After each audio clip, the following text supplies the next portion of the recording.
Will never go away. It'll always be with me. And I think I saw somewhere the sadness is a reminder of how much. Just feel like, I did something right in life with him. What's good? Yes, I got the flower in my hair. Today's my daughter's birthday. She put the flower there, so I'm rocking it. He was never meant to die young. He was supposed to be there for her first heartbreak, her graduation, her wedding. To walk her down the aisle with that same smile we all grew up watching on TV. But instead, Malcolm Jamal Warner came home and died in a casket. What really happened? The official story says drowning. But what they didn't say, what they buried, is what matters most. The final time we saw him, he was laughing. A flower in his hair, placed there by his daughter for her birthday. "There's always a reason to smile," he said. And hours later, that smile was gone. Forever. Authorities claimed his daughter was never in danger. But beachgoers tell a different story. They say he was fighting for her life, dragged under by a current too strong. A father's last act, not of carelessness, but of courage. So why was that part of the story erased? And why, within 24 hours of his death, did his wife allegedly transfer over $12 million in assets into her name, deny their daughter a final goodbye, and block the autopsy? Before the world could even cry, the paperwork was already moving. And then silently, Regina King entered the frame. She didn't cry on camera. She didn't call out names. But in her stillness was a scream no one could ignore. Because Malcolm wasn't just an actor. He was a man with secrets. A digital vault he named Theopiles. And inside it, allegedly, were files, evidence, warnings. His final message? If anything happens to me, no. It wasn't an accident. That one line rewrote the entire story. This wasn't about how he died. This was about why, and who was desperate to make sure the truth never surfaced.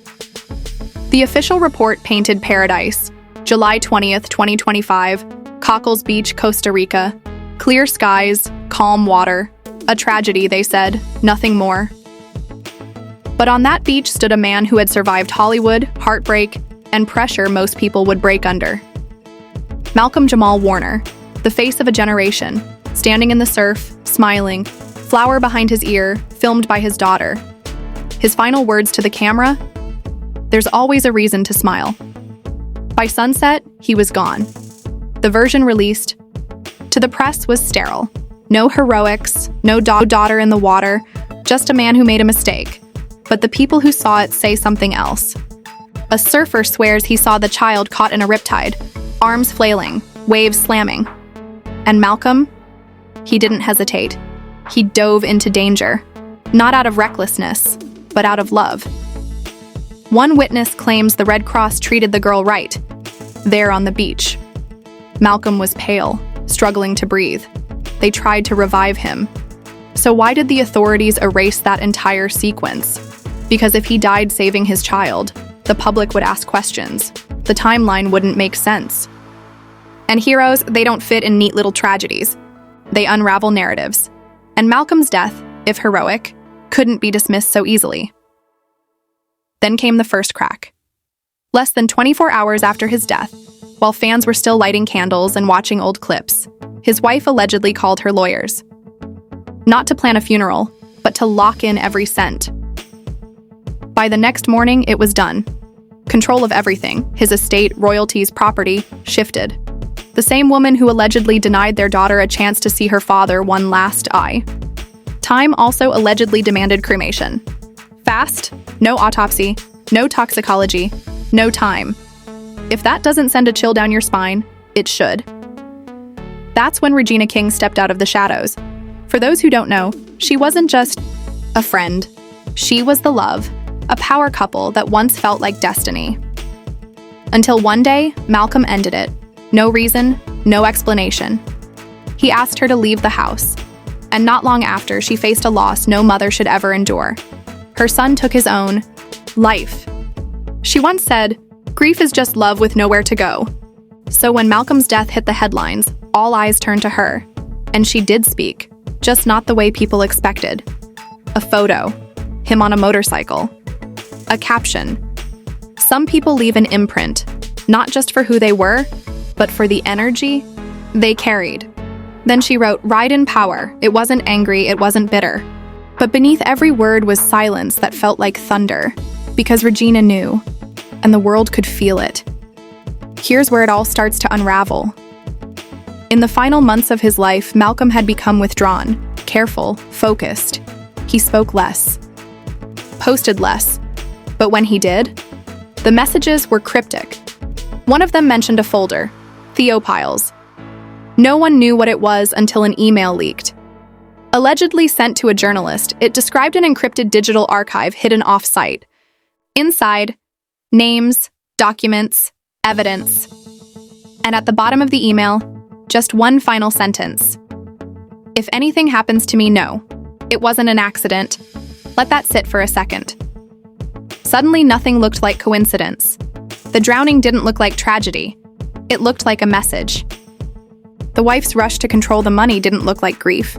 It looked like a motive. And the silence from officials? It wasn't incompetence. It was protection. Because someone, somewhere, needed this man gone. And quickly. The police? Chief wasn't even at the scene when the first report went public. Witnesses were told not to speak to the media. Lifeguards weren't stationed at a beach known for dangerous currents. Rescue teams allegedly rerouted to a different site. And every step of the timeline reeked of manipulation. But it didn't end there. Because when fans started digging, when the hashtag started trending, one word began flooding every forum, comment section, and tweet: Theophiles. Some said it was Hollywood blackmail. Others believed it linked A-listers to offshore accounts. Some even claimed it tied billionaires to human trafficking. But whatever it was big. And now, it was missing. Regina hasn't said another word since that post. Maybe she's waiting. Maybe she's scared. Or maybe, just maybe, she's holding on to something the rest of us haven't seen yet.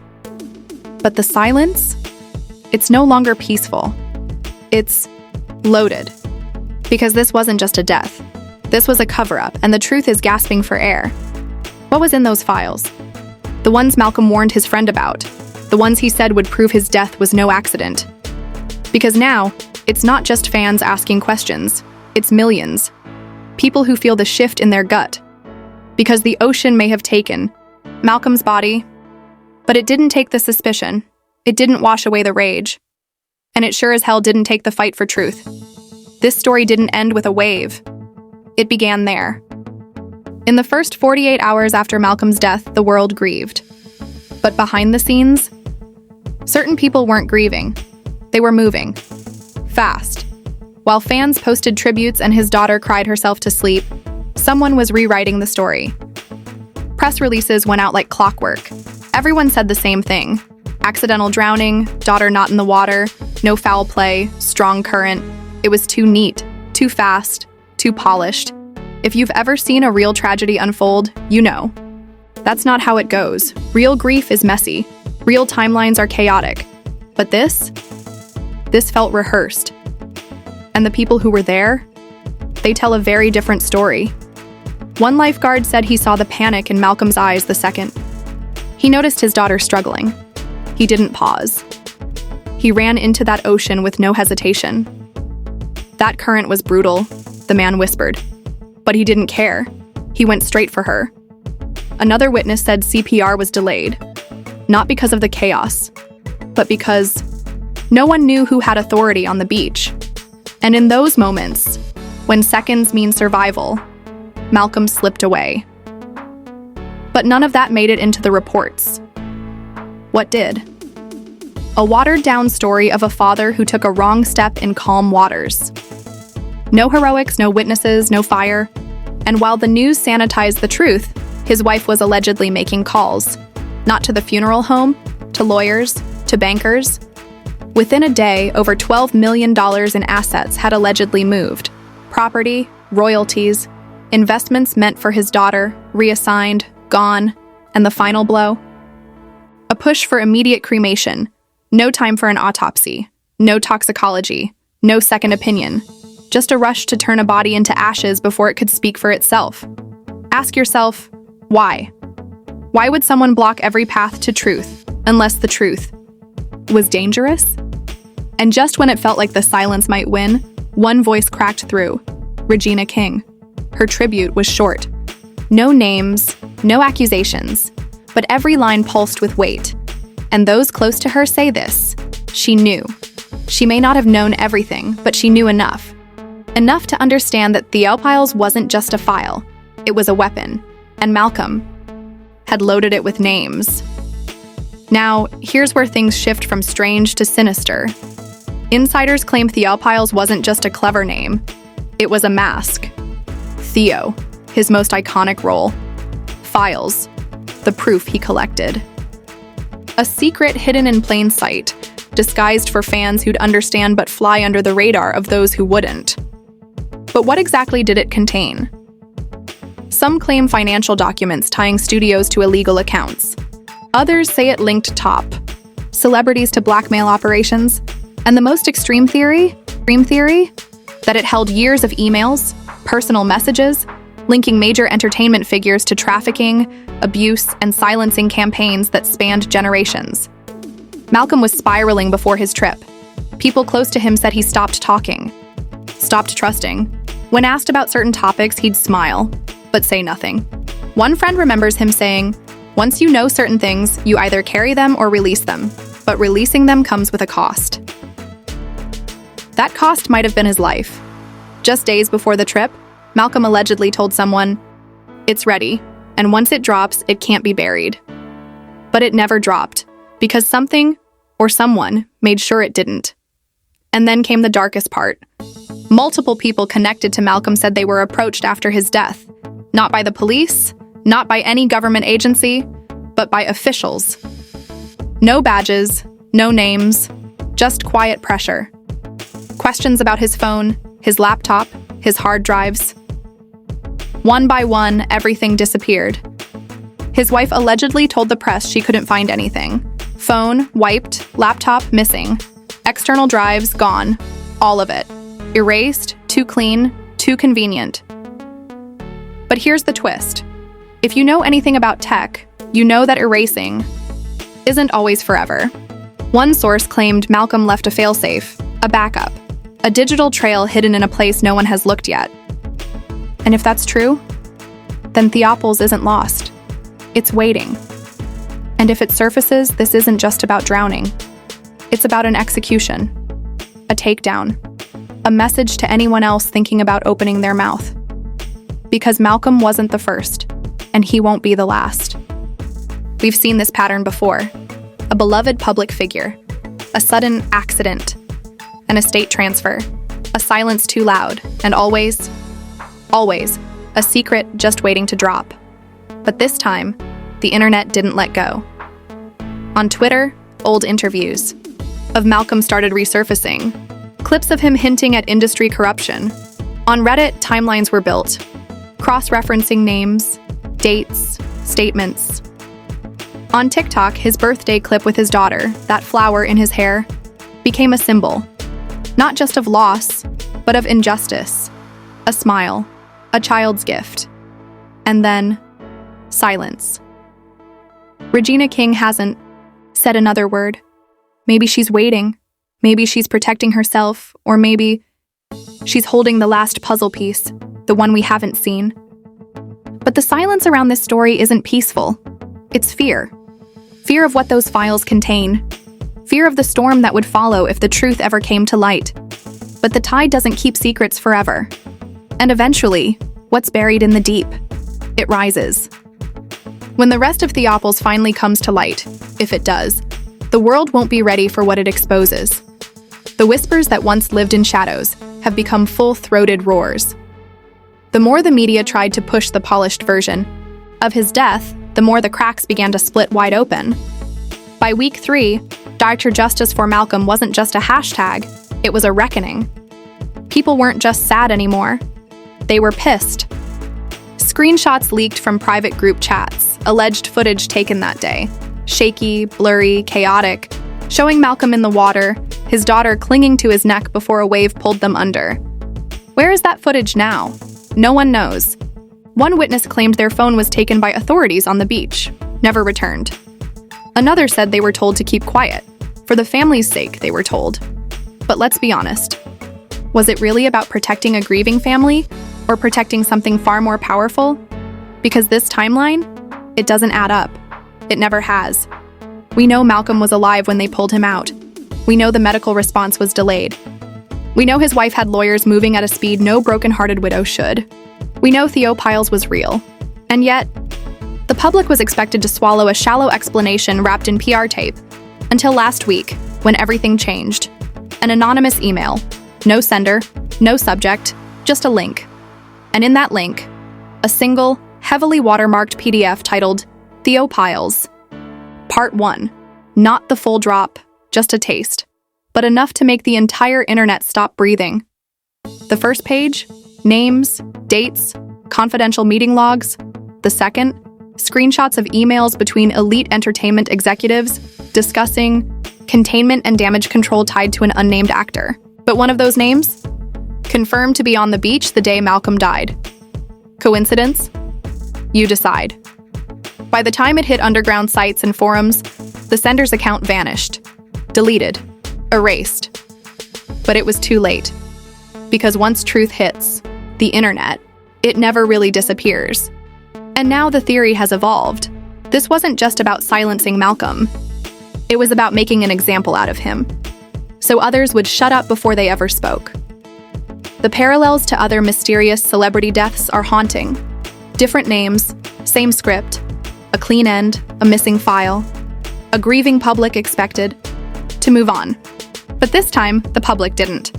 And then came a heartbreak no one was prepared for. A short clip, under 20 seconds, posted by a family friend. Malcolm's daughter, just 8 years old, sitting on a couch, silent, pale, clutching the same flower she gave her father the morning he died. She didn't say a word. She didn't need to. That image hit harder than any headline. It told a truth words could never carry. That clip racked up over 20 million views in a day. Comment after comment echoed the same thing. She knows. She knows more than anyone will ever let her say. And then, someone else spoke. A man claiming to be part of Malcolm's former security team. He didn't reveal his name, but his voice, calm, seriously, unshakable. He said Malcolm had grown increasingly paranoid in the months before his death. Not about fans, not about the press, about certain people, the kind who don't like secrets being uncovered, the kind who make people disappear. He said Malcolm told him, "If something happens to me on a trip, it won't be an accident." That's now the third time those exact words have surfaced. How many times do you have to hear it before you believe it? And yet, there's one piece still missing. One page that hasn't turned. The full Theo Piles archive. If the partial leak is real, and everything suggests it is, then what's in the rest could detonate Hollywood.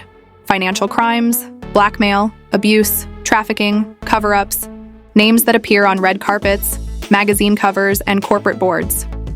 And maybe that's why the silence is growing louder again. The pressure to move on. The media is quietly shifting. The algorithms killing reach. Because those in power know one thing: time kills outrage. If they can make us forget, they win. But here's the truth. We're not forgetting. Every tweet, every new TikTok, every share of Malcolm's last video, that flower, that smile, is a refusal. It's defiance. And that's what they fear. Not just the files, but the fire behind them. Us. Because if enough of us scream, someone will break, someone will talk, and someone will confirm what we already know in our bones. This was never an accident. When that day comes, when the full Theo Piles is exposed, those names won't be secrets anymore. They'll be headlines, lawsuits, documentaries, and maybe, just maybe, justice. Until then, we're left with memories they couldn't bury. The flower behind his ear. The girl on the couch.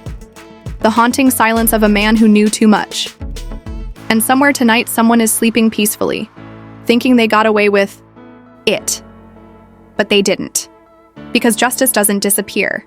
It waits, it watches, and when it comes, it doesn't knock. It kicks the damn door in. So here's your moment. If you've watched this far, if you felt even an ounce of what this little girl felt, don't scroll past. Don't go quiet. Don't let them win. Type justice for Malcolm in the comments. Share this video everywhere. Because every post is a signal. Every comment is resistant. And every view is a crack in the wall they built to hold the truth. Think about that flower. Think about that warning. If anything happens to me, no, it wasn't an accident. We can't bring Malcolm back, but we can make sure his death is not in vain. We can make sure his daughter doesn't grow up in silence. And we can make sure the names in Theopiles don't stay hidden. This isn't over, it's just beginning.